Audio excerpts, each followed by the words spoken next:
Shalom Sobat Maestro yang dikasih oleh Tuhan.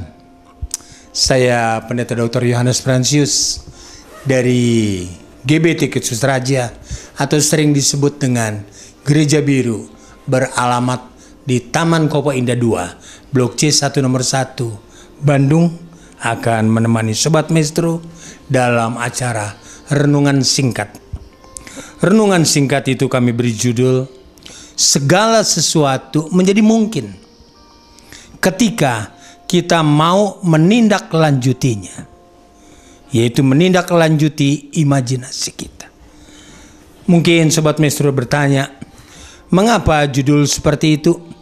Saya ulangi, segala sesuatu menjadi mungkin ketika kita mau menindaklanjuti imajinasi kita. Tentu ada alasan.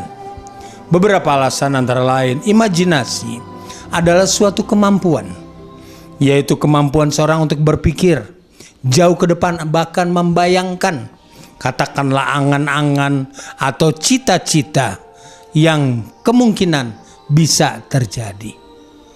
Oleh sebab itu, kalau kita pahami perlunya kita berimajinasi, gunakan imajinasi itu dengan positif, artinya berpikiran yang positif, berpikiran yang kreatif, hindari pikiran-pikiran yang negatif. Dan tidak cukup kita berhenti di situ. Setelah Sobat Maestro berimajinasi, hendaknya kita harus melakukannya dengan satu tindakan nyata. Kemudian apa yang harus kita lakukan? Sebagai orang percaya, Sobat Maestro, mau tidak mau, segala sesuatu yang kita lakukan dengan iman percaya kepada Kristus. Sebab firman Allah berkata dalam surat Yakobus 2, apa gunanya saudara-saudara jika seorang mengatakan bahwa ia mempunyai iman padahal ia tidak melakukannya. Bahkan dilanjutkan, iman itu saudara pada hakikatnya kalau tidak disertai dengan perbuatan, maka iman itu adalah mati. Sebab itu Sobat Maestro, kalau mempunyai imajinasi baik, tapi jangan lupa lanjutkan dengan satu perbuatan yang nyata. Kemudian Sobat Maestro, apa yang harus kita lakukan? Pertama, kita diingatkan kita harus punya iman percaya, artinya menyertai dengan iman percaya. Kedua, jangan takut, karena kita tahu segala sesuatu perbuatan ada akibat atau resiko. Kalaupun katakanlah Sobat Maestro mengalami kegagalan, ingat, kegagalan itu sesungguhnya adalah suatu kemenangan atau keberhasilan yang tertunda. Sebab bukankah jauh lebih baik kita berbuat sesuatu daripada kita tidak pernah memulai? Kalau kita berbuat sesuatu, kalaupun kita gagal, kita bisa mempelajari, bahkan mengatasi dari kegagalan itu supaya tidak terulang untuk kita memperoleh keberhasilan. Nah, selanjutnya Sobat Maestro dikasih oleh Tuhan, kita serahkan segala imajinasi kita kepada Tuhan. Ingat saudara, kitab Roma berkata dalam kitab Roma 8 ayat 35-37, siapakah yang akan memisahkan kita? Katakanlah dari penindasan, kesesakan, ketelanjangan, kelaparan, bahkan pedang, bahkan bahaya maut sekalipun.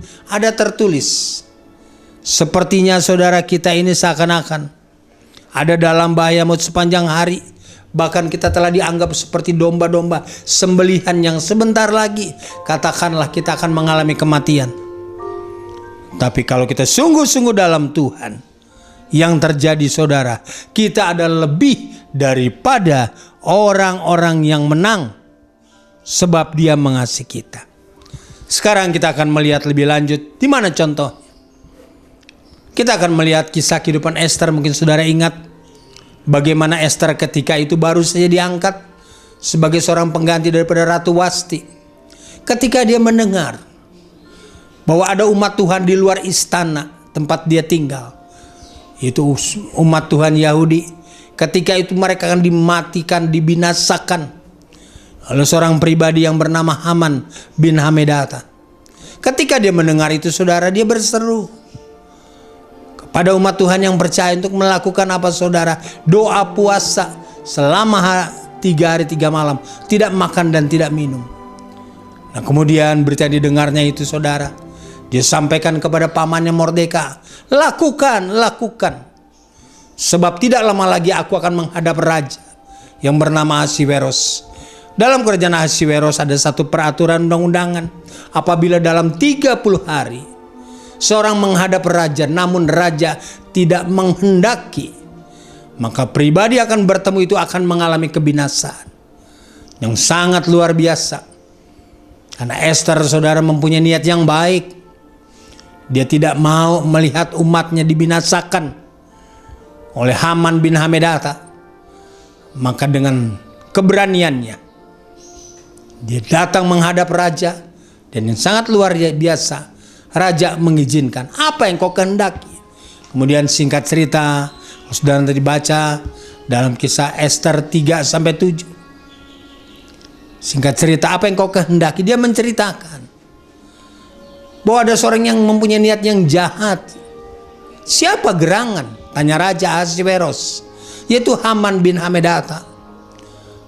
Dia akan membinasakan umat Yahudi, umatku. Maka dengan geram, dengan hati yang panas, Raja murka. Kemudian bertanya, benarkah? Benar. Di mana orang itu dia? Kebetulan saat itu Esther, kemudian Raja Ahasiweros, kemudian Haman bin Hamedata dalam satu pesta. Kemudian dengan keberaniannya dia berkata seperti itu. Kemudian raja marah terhadap Haman, kemudian disuruh menangkapnya. Bukan saja menangkap, menyalibkannya. Dan kalau saudara nanti baca dalam kisah Esther, sebenarnya salib itu saudara telah dibuat, dirancang oleh Haman untuk menyalibkan paman Esther yang bernama Mordekai. Tapi yang terjadi sangat luar biasa. Manusia bisa merancang kejahatan, tapi kalau orang itu sungguh-sungguh dalam Tuhan, Tuhan bisa mengubah. Bukan mereka yang jahat, tapi membawa satu kebaikan. Itulah sebabnya saya ambil dalam kitab Pemazmur. Dikatakan apa saudara? Dalam Mazmur 7 ayat 16 yang berkata apa saudara? Mereka yang mempunyai niat jahat, katakanlah menggali lubang, maka pribadi orang itu nanti yang akan masuk ke dalam lubang. Bahkan kelaliman yang dilakukannya akan menimpa kepalanya sendiri. Sebab apa saudara? Tuhan yang melindunginya. Nah dari kisah ini kita akan melihat tentu beberapa kesimpulan. Manusia bisa mempunyai rencana jahat, tapi kalau kita serahkan pada Tuhan, Tuhan bisa mengubah kejahatan itu mendatangkan kebaikan. Dalam kisah ini kita bisa melihat bagaimana Haman bin Hamedata yang sebenarnya dia mempunyai rencana kejahatan luar biasa. Dia membuat salib untuk menyalibkan paman daripada Esther yang bernama Mordekai. Tapi justru salib yang dibuat akhirnya menyalibkan dirinya sendiri. Kenapa ini bisa terjadi? Karena Tuhan yang mampu melakukannya.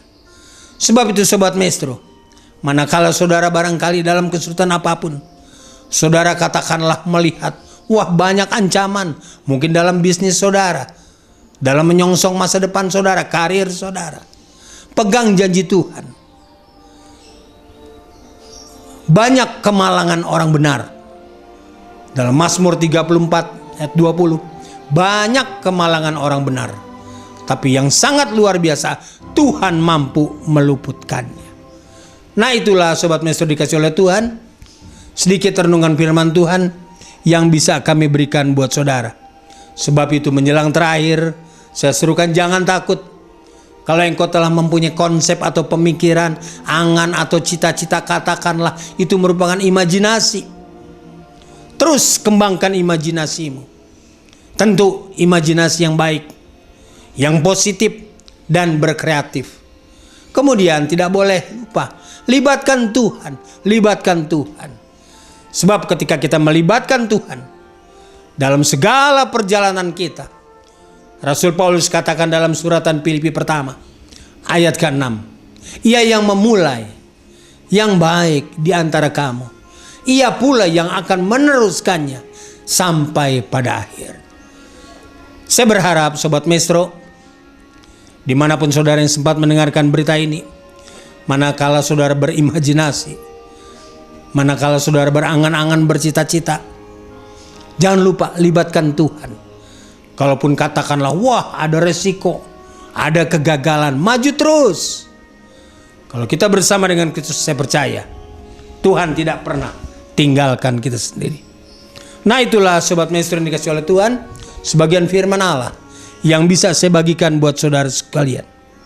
Dan doa kami tentunya tidak lupa, kiranya Tuhan Yesus menyertai Sobat Maestro dimanapun saudara berada. Akhirnya saya Pendeta Dr. Yohanes Francius dari GBT Kristus Raja, atau sering disebut dengan Gereja Biru, akan mohon diri sampai jumpa pada waktu mendatang. Sekian, Tuhan memberkati. Shalom.